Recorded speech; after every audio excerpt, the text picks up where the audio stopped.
Assalamualaikum Pak Syafi'i. Waalaikumsalam Pak Aryo.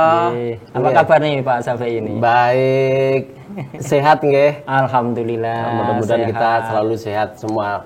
Lebih-lebih di bulan puasa ini biar kalau kita sehat kan ibadah kita juga semakin rajin Pak Aryo ya. Amin Bapak. Gitu. Masya Allah. Ini mumpung bulan Ramadan nih Pak. Iya. Kita ingin menimba pahala ya Pak ya. Wah, kita mau bincang-bincang terkait dengan agama ini Pak. Terutama tentang penguatan moderasi beragama Pak. Ini obrolan yang cocok sekali di bulan Ramadan ini Pak. Iya, nah ini kan penguatan moderasi beragama itu sebetulnya moderasi beragama itu apa? Soalnya kan di luaran sana itu ada yang nganggap katanya moderasi beragama itu awas loh, itu liberalisasi agama gitu ya, atau mencampur itu ya? adukan agama lah itu sebetulnya itu apa penguatan moderasi beragama itu Pak? Iya, jadi benar kalau Pak Arya sudah pernah mendengar anggapan-anggapan seperti itu memang kenyataannya sebagian besar masyarakat kita itu memang masih menganggap, khususnya tentu saja ini bagi warga masyarakat yang belum tahu tentang substansi moderasi beragama itu ya, anggapan moderasi beragama itu sebagai liberalisasi agama, moderasi beragama itu proyek Barat untuk mendangkalkan keimanan umat beragama, bahkan ada embel-embelnya khususnya umat Islam. Nah itu Pak, menjauhkan umat mayoritas ini. Iya, menjauhkan umat beragama ini dari keyakinannya. Nah itu semuanya itu tidak benar. Makanya istilahnya itu adalah moderasi beragama, bukan moderasi agama. Oh beda ya Pak ya, moderasi beragama sama moderasi agama.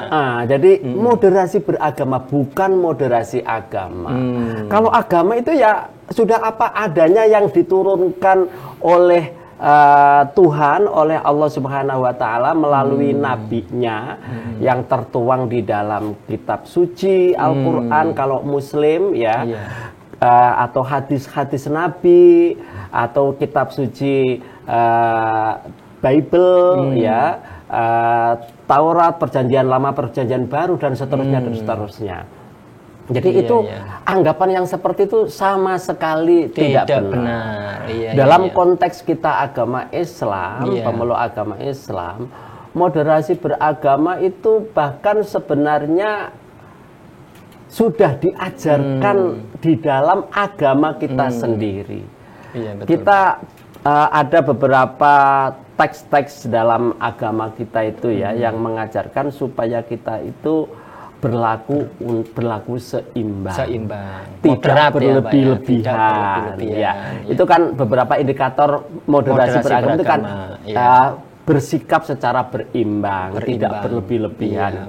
Nah, di dalam agama Islam sendiri itu sudah dianjurkan orang supaya bersikap untuk seimbang, berimbang, tidak berlebih-lebihan, itu sangat dianjurkan. Iya, betul. Misalnya ada ayat Al-Quran yang mengajarkan supaya kita itu bisa menjaga keseimbangan antara kehidupan duniawi dan ukhrawi. Dalam bidang kehidupan ekonomi misalnya, kita itu dilarang untuk berlaku pelit, tapi juga dilarang untuk boros. Itu kan berarti mengajarkan keseimbangan itu kan. Jadi di dalam agama sendiri itu perilaku mengajarkan tentang keseimbangan itu ada dalam agama. Betul. Jadi tidak ada kaitannya dengan yang namanya liberalisasi agama. Ini bukan proyek titipan dari luar untuk untuk menjauhkan orang beragama dari agamanya, sama sekali tidak. Karena ajaran kita sendiri pun di dalamnya mengajarkan seperti itu. Jadi moderasi beragama itu kan titik tekannya di toleransi mungkin ya Pak ya? Iya, toleransi itu sebagai salah satu indikatornya. Kita meyakini agama kita benar gitu ya, tetapi tidak boleh memaksakan, mengintimidasi umat agama lain untuk memeluk Iya. Itu. Kita sebagai umat beragama, saya sebagai muslim harus meyakini kebenaran agama Islam yang saya ikuti. Itu harus ya. Tetapi keyakinan saya terhadap ajaran agama tidak boleh menyalahkan ajaran agama lain. Betul. Juga tidak boleh memaksakan keyakinan ajaran agama saya kepada orang lain. Iya, betul. Dan kan seperti itu, substansinya kan di situ, Pak Aryo. Jadi kalau boleh saya pinjam istilah itu internum dan eksternum. Internum itu kan kita harus meyakini agama kita masing-masing adalah agama yang benar gitu ya. Tetapi tidak boleh saling memaksakan, mengintimidasi antar umat beragama, intinya seperti itu ya. Bareng-bareng hidup di Indonesia, saling rukun gitu. Mungkin begitulah ya Pak. Kurang lebihnya seperti itu. Gitu. Oh, berarti perlu penguatan ya. Selama ini memang ada indikasi intoleran atau ada kasus-kasus yang dalam tanda petik mengganggu kerukunan umat beragama gitu. Nah, ini Pak Aryo, kita ini hidup di Indonesia. Ya, kita tahu betul bahwa Indonesia ini kan memang bukan negara agama. Dalam artian tidak menjadikan salah satu agama sebagai dasar bernegara. Tetapi kita juga bukan negara sekuler yang memisahkan urusan negara dari urusan beragama. Negara kita adalah negara Pancasila yang menghargai dan memfasilitasi warga negaranya untuk mengamalkan ajaran agamanya dengan sebaik-baiknya.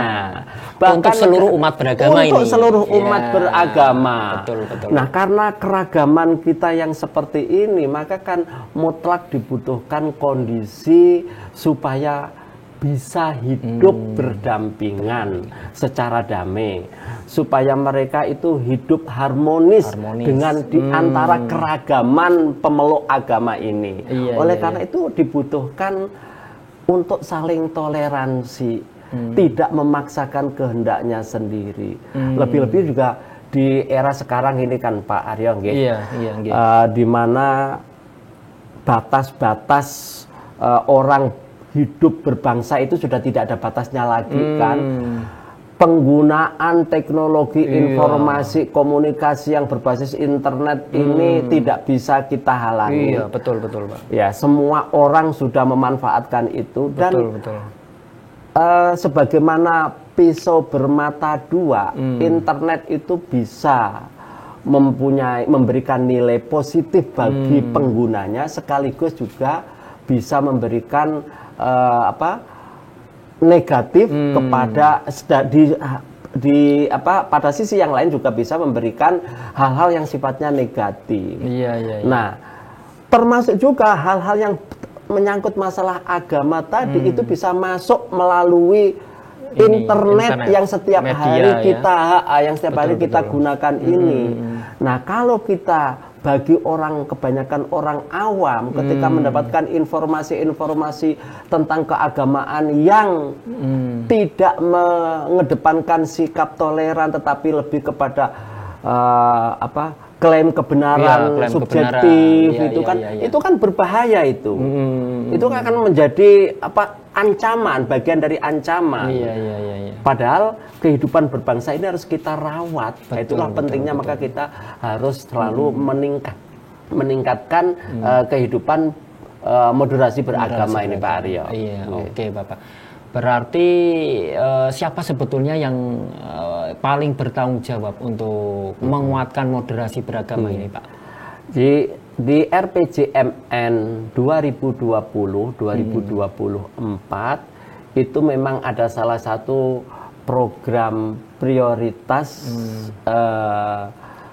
salah satunya adalah penguatan moderasi beragama. Berarti masuk prioritas nih. Masuk dalam program RPJMN 2020-2024 Pak Aryo. Salah satunya adalah penguatan moderasi beragama. Karena ini urusan kehidupan beragama, maka kemudian Kementerian Agama mendapatkan mandat sebagai leading sektornya. Tetapi karena ini adalah memang kebutuhan kita semuanya, seluruh bangsa Indonesia, hidup berbangsa dan bernegara, maka tidak cukup hanya dengan Kementerian Agama saja. Lah beruntunglah kemudian terbit Perpres nomor 58 tahun 2023 yang itu menjadi payung hukum tentang pentingnya melakukan penguatan moderasi beragama untuk seluruh elemen bangsa. Jadi lintas kementerian, lintas kementerian, lintas Pemda, lintas jadi kementerian, lembaga, instansi pusat, instansi daerah, semuanya harus melaksanakan Perpres 58 Perpres nomor 58 2023 ini, betul, Pak. Betul, luar biasa. Jadi kalau penguatan moderasi beragama meningkat, otomatis itu berkontribusi dengan meningkatnya kerukunan seluruh umat beragama. Tepat sekali. Kalau kerukunan seluruh umat beragama bagus, persatuan dan kesatuan bangsa ini. Iya, itu kan yang kita harapkan seperti itu, Pak Rio ya. Betul, jadi betul. Kita kan ingin Indonesia ini harus kita rawat sebagai rumah bersama. Rumah bersama. Siapapun warga negara itu punya kewajiban untuk menjaga keutuhan rumah bersama kita ini. Betul. Oleh karena itu kita juga harus bisa hidup berdampingan, bisa hidup saling bekerja sama di rumah bersama kita ini. Iya, betul. Jadi sejauh mana nih penguatan moderasi beragama yang dipandegani oleh Kementerian Agama kayaknya sudah mainstream ini ya. Iya, betul. Di tingkat Kemenak ini seluruh eselon 1, 2, 3, 4 maupun seluruh jajaran Kemenak ini sudah hampir semuanya ya Pak ya. Nanti juga akan tersosialisasi ke seluruh KL, ke seluruh Pemda, bahkan seluruh lintasan masyarakat.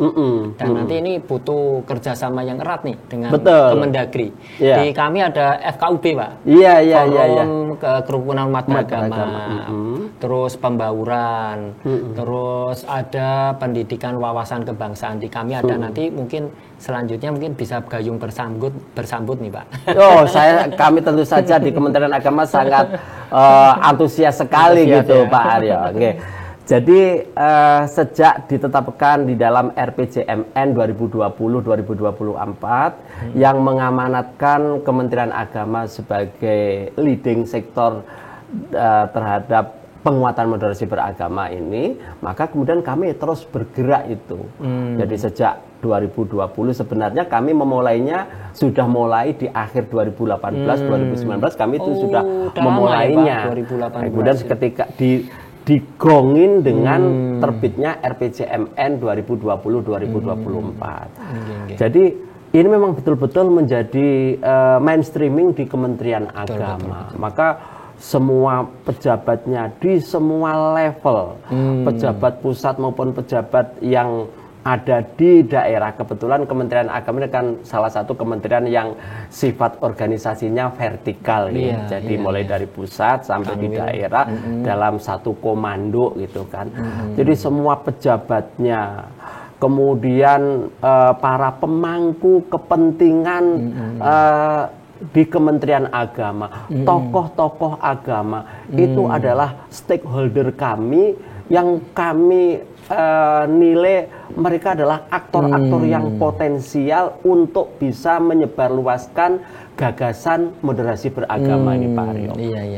Jadi bukan hanya para pejabat, bukan hanya para ASN, bahkan termasuk juga karena kami itu punya sekolah madrasah dari tingkat anak usia dini sampai perguruan tinggi, kami juga punya kan, itu semuanya kena. Luar biasa nih. Secara dini sudah dikenalin. Cuma kemudian kami karena sedemikian banyaknya baik ASN maupun masyarakat yang stakeholder Kementerian Agama itu begitu banyak jumlahnya, tentu saja dalam mensosialisasikan, mendesiminasikan moderasi beragama ini kami terapkan sesuai dengan kebutuhan. Ada kalanya yang butuh cukup banyak dengan sosialisasi. ada yang kemudian selain sosialisasi itu orientasi, ada yang melalui pelatihan-pelatihan. Nah, untuk yang pelatihan-pelatihan ini Pak Aryo, kami memang membutuhkan banyak para aktor-aktor yang bisa mempengaruhi minimal lingkungan sekitarnya gitu. Betul Pak. Gitu. Wah, luar biasa ya Pak bincang-bincang kita. Saya kira cukup dulu Pak bincang-bincang kita, nanti kita akan lanjutkan dengan topik-topik yang lebih bermanfaat untuk bangsa dan negara. Iya, terima kasih Pak Aryo. Ini kan memang waktu yang tepat di bulan Ramadan ya, kita membincang hal-hal yang baik, apalagi ini bukan hanya untuk kehidupan beragama tapi juga untuk kehidupan berbangsa dan gitu. Untuk kemaslahatan seluruh bangsa ini. Iya, gitu. Oke, Bapak.